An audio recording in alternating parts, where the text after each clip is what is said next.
আসগর আলী লিখেছেন, জিন কত প্রকার?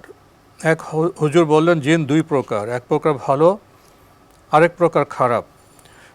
ভালো জিন মিষ্টি খায় আর খারাপ জিন গোবর খায়। ডক্টর সাইফুল্লাহ কি বলবেন জিনদের প্রকার ও বৈশিষ্ট্য সম্পর্কে? জিনেরা কি আমাদের মসজিদে রাতের বেলা নামাজ পড়ে? জিনের কোনো প্রকারভেদ নেই। জিন একটা জাতি, মানুষের মতোই। যেমন মানুষ যদি বলেন যে মানুষ কত প্রকার, তো আমি বলি যে মানুষ 20 প্রকার। এটা কোনো কথা হলো নাকি? একটা আন্দাজের উপর একটা কথা তৈরি করে দিলাম। কিছু বাংলাদেশি, কিছু সিলেটি, কিছু চট্টগ্রাম, এগুলো কি প্রকার? না, প্রশ্নই আসে না। এই সমস্ত কথাবার্তার কোনো ভিত্তি আছে আমার জানা নেই। হ্যাঁ, জিনদের মধ্যে এক প্রকার জিন আছে মারাদাতুল জিন, মানে যারা দুষ্টু জিন। এদেরকে হাদিসে রাসূলুল্লাহ সাল্লাল্লাহু আলাইহি ওয়াসাল্লাম কোথাও কোথাও মারাদাতুল জিন বলেছেন, কোথাও কোথাও মারাদাতুল শায়াতিন বলেছেন।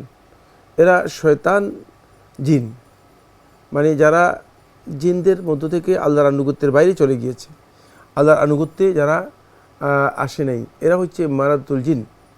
তো এই যে এই প্রকার জিন যারা আছে এরা শয়তান, দুষ্ট। তো মানুষের মধ্যে তো দুষ্ট লোক আছে, এই জন্য কি বলা হয় তাকে ভালো মন্দ তো মানুষের মধ্যে আছে, জিনের মধ্যে আছে। এই জন্য তো বলা হয় যে মানুষ দুই প্রকার, এটা কখনো বলা হয় না। জি।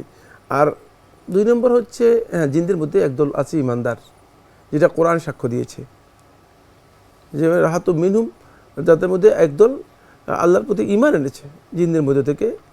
এমন ইন্না সামি'না কুরআনান আজাবা, তারা যখন কোরআনে কারীম শুনতে পেরেছে রাসূলুল্লাহ সাল্লাল্লাহু আলাইহি ওয়াসাল্লামের কাছে, তখন ফাআমান্না বিহি, তারা বলছে যে আমরা এটার প্রতি ঈমান এনেছি এবং ঈমানের ঘোষণা দিয়েছে।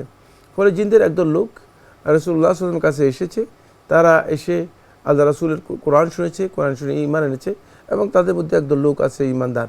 জিনদের মধ্যে একদল আছে ঈমানদার, ভালো লোকও রয়েছে। বাকি জিনদের খাবার, যারা ভালো জিন আছে তারা মিষ্টি খায়, আর যারা খারাপ জিন আছে গোবর খায়। এই বক্তব্য শুদ্ধ নয়, এর কোনো ভিত্তি আছে আমার জানা নেই, এর কোনো ভিত্তি আছে আমার জানা নেই। তারপর আরেকটি কথা কি বলেছেন লাস্টে? জিনরা কি মসজিদে রাতের বেলা নামাজ পড়ে?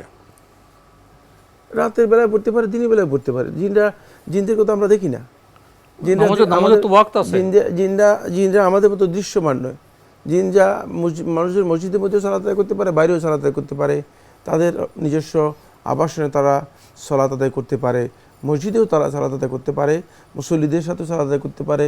যেহেতু তাদেরকে বিশেষ ক্ষমতা দেওয়া আছে, সেটা হচ্ছে তারা বিভিন্ন আকৃতিতে আকার ধারণ করতে পারে। সেক্ষেত্রে তারা মানে সালাত আদায় করতে, রাত্রে আদায় করতে হবে, এটাও শর্ত নয়। তবে তারা যারা ঈমানদার, তাদের মধ্যে যারা ঈমান এনেছে তারা সালাত আদায় করে থাকে, এটাও বিশুদ্ধ মানে বর্ণনা থেকে বোঝা যায়।